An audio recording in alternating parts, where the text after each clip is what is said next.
பெருமாள் திருநாமம் சந்தான காளிங்கநர்தன்னு பேரு.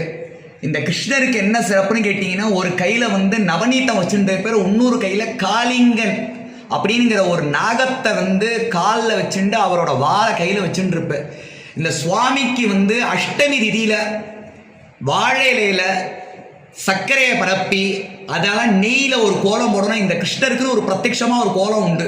அந்த கோலத்தை போட்டுட்டு ஒரு மண் கலையத்துல தயிர் நாட்டு சர்க்கரை கலந்து சுவாமிக்கு நைவேத்தியம் பண்ணி அவங்க பேருக்கு அர்ச்சனை பண்ணிட்டு சுவாமிக்கு இதேமாரி 2 அஷ்டமி செஞ்சாங்கன்னு எப்பேற்பட்டவங்களுக்கும் குழந்தை பாக்கியம் கிடையாதுங்கிறத சொன்ன டாக்டருக்கும் சரி, ஜாதக ரீதியாகவும் சரி, இல்லாதவங்களுக்கு குழந்தை பாக்கியத்தை கொடுக்கறதுக்கு குழந்தையோட அனுகிரக மூர்த்தியா இந்த கிருஷ்ணர் நவநீத கிருஷ்ணரா இருக்கிறதுனால என்னன்னா, காளிங்கன் மேல இருக்கிறதுனால என்னன்னா, எந்த கோபமோ எந்த இதுவும் கிடையாது. குழந்தையோட அனுகிரகங்கள் எல்லாமே கொடுக்கறதுக்கு பிரத்யக்ஷ மூர்த்தியா இருக்க.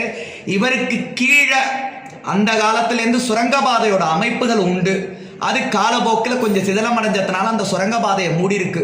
அதனால இந்த ராமருக்கு எப்படி இந்த கோவிலில் எந்த அளவுக்கு இது உண்டோ அதே அளவுக்கு இந்த கிருஷ்ணருக்கும் அனுகிரகங்கள் உண்டு.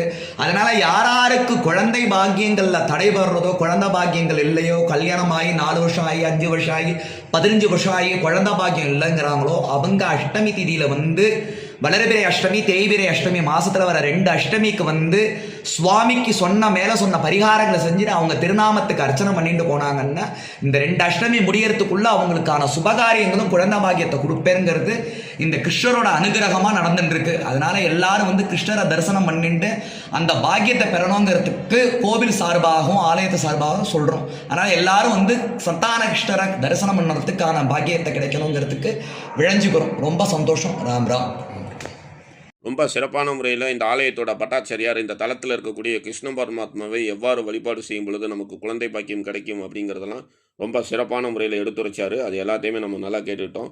குழந்தை பாக்கியம் இல்லாமல் அவதிப்படக்கூடிய அன்பர்கள் இந்த தளத்துக்கு அஷ்டமியில் இங்கே இருக்கக்கூடிய கிருஷ்ண பரமாத்மாவை பட்டாச்சாரியார் கூறியிருக்கணுங்க வழிபாடு செய்யும் பொழுது குழந்தை பாக்கியம் கிடைக்கும். அடுத்ததாக இந்த தளத்தில் அருள் பாலிக்கக்கூடிய வீணாகான ஆஞ்சநேயரை தரிசனம் பண்ணிடலாம். ஆஞ்சநேயர் இந்த தளத்தில் வீணையை வாசிக்கக்கூடிய அமைப்பில் காணப்படுறது ஒரு தனி சிறப்பு.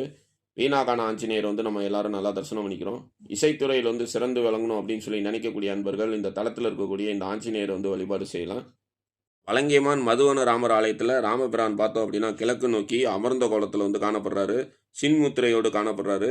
சீதா பிராட்டியும் பார்த்தோம் அப்படின்னா மகாலட்சுமியோட சுரூபமாக அவங்களும் சின்முத்திரை காமிச்சு ஒரு கையில் பத்மத்தை ஏந்திய கோலத்தில் காணப்படுறாங்க. மேலும் லக்ஷ்மணன் பார்த்தோம் அப்படின்னா நின்ற கோலத்தோடும், ராமர் மற்றும் சீதை விசேஷமான கோலத்தில் அமர்ந்த